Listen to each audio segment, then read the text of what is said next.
Tonight, we gathered to launch a month-long celebration of an industry that unites all of us, tourism.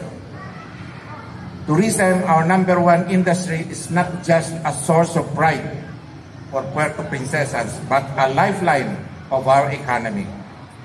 It creates jobs, supports local businesses, drives development, and sustains our economy. Tourism Month, the whole month of September, is not just a celebration of what we already have. It is a reminder, a showcase, and a call to action to keep tourism strong, sustainable, and inclusive. As we celebrate, let us remember the countless individuals whose livelihoods depends on this industry.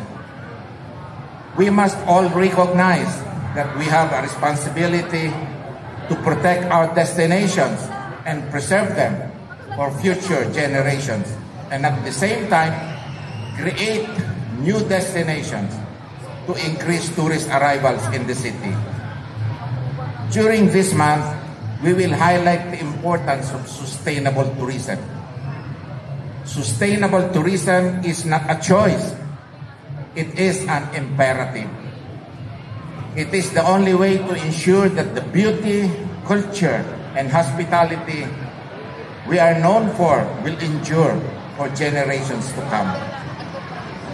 When I began as your mayor in 2013, Puerto Princesa tourism was mainly focused on ecotourism through our two world-renowned destinations, the Underground River Tour and the Honda Bay Island Hopping Tour, with a small share on MICE tourism. Since then, we have focused not only on ecotourism, but expanded into MICE tourism, meetings, incentives, conventions, and exhibits, sports tourism, and cruise tourism.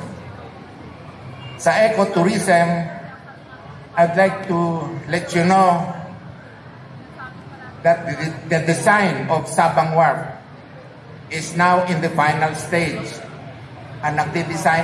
This is a design and build scheme funded by CHESA, Tourism Infrastructure Economic Zone Authority.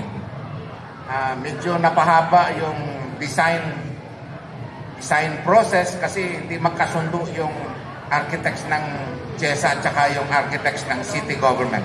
But finally, nagkasundo na rin at nasa final stage na. After that, masisimulan na rin na makonstruct yung ating Sabang Wharf.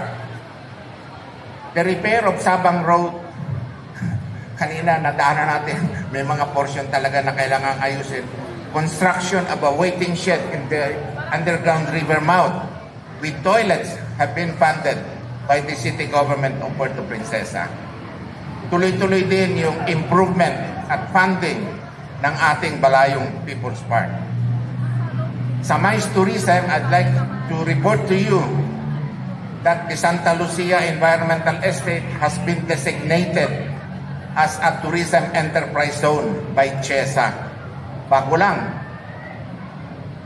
Ayan ho yung proof na na-designate na as a tourism enterprise zone. Through this, the locators in the environmental estate will be granted fiscal and non-fiscal incentives, and this will increase more investments in the area. This coming February 2026, meron tayong bagong nakaibigan na kilala, Nubico Ulanday, a Filipino-American entrepreneur, San Francisco, California, 1989 Entrepreneur of the Year, will organize a business forum in Prague, Czech Republic. Punta kami doon kasama ang CHESA, and we will present the investment opportunities within the 1,072-hectare environmental estate.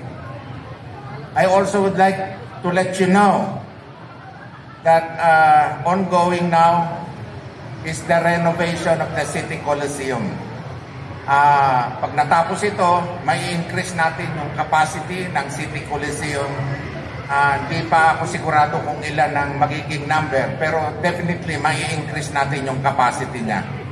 Ongoing din yung redevelopment ng ating Coliseum Park. Kasama doon yung light and sound show na ipapalabas doon sa fasad ng ating City Coliseum. At saka yung ating fountain doon ay binago na rin. Kasi old model na daw yung ganong fountain, yung parang mayroong tasa. Ongoing ang negotiation with GESA na pondohan nila yung phase 2 ng ating 4-lane road going to the center of the environmental estate. Halos patapos na yung phase 1 which was funded by the city government of Puerto Princesa. Noong 2024 and 2025 MICE events, nandito ho yung ating chart showing the arrivals and the number of MICE events. Sa sports tourism, we are now internationally known for successfully hosting major national and international events. We hosted Mimaropa, a regional event in 2024, and the Batang Pinoy in 2024.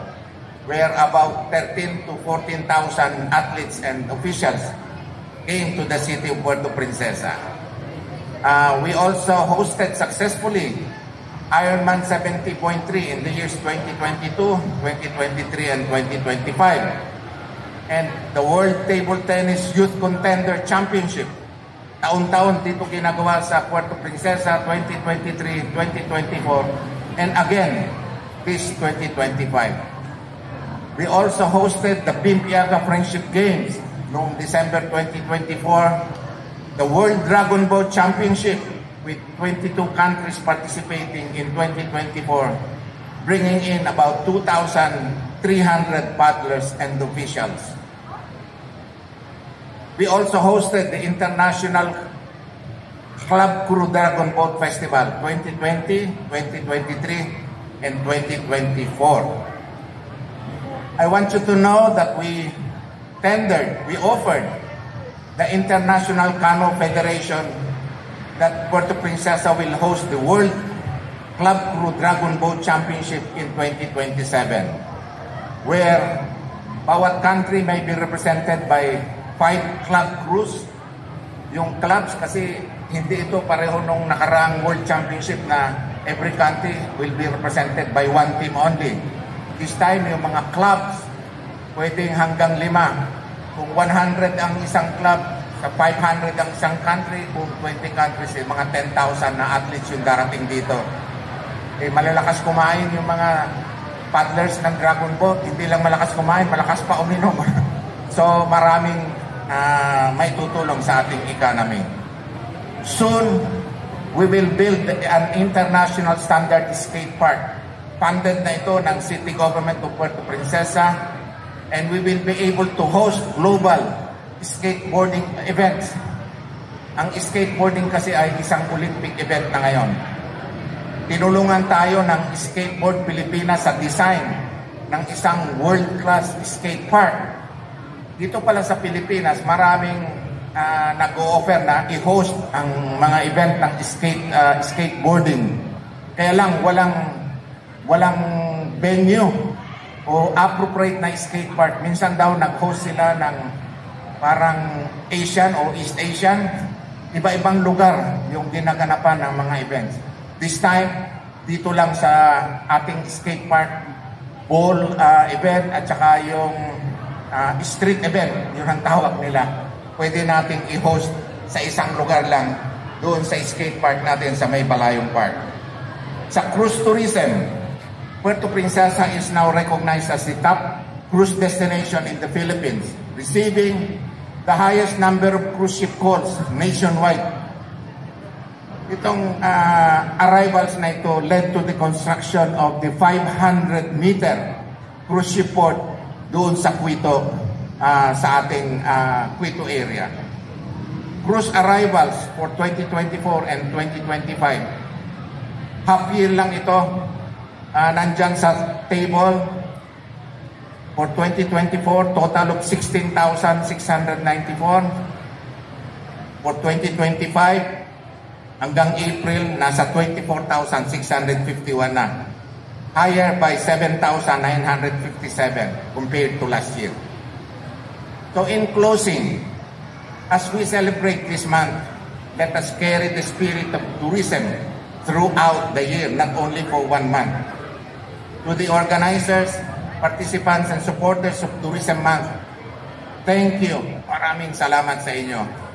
To all the tourism players in Puerto Princesa, let us always remember, tourism is a total package.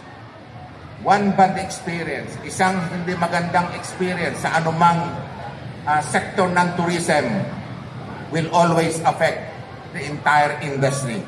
So, we must always work together as a team. Lahat po ng sektor ng tourism in the city of Puerto Princesa. May the adventure in our city never cease. Maraming salamat po. Magandang gabi sa inyong lahat. Muli palakpakan po natin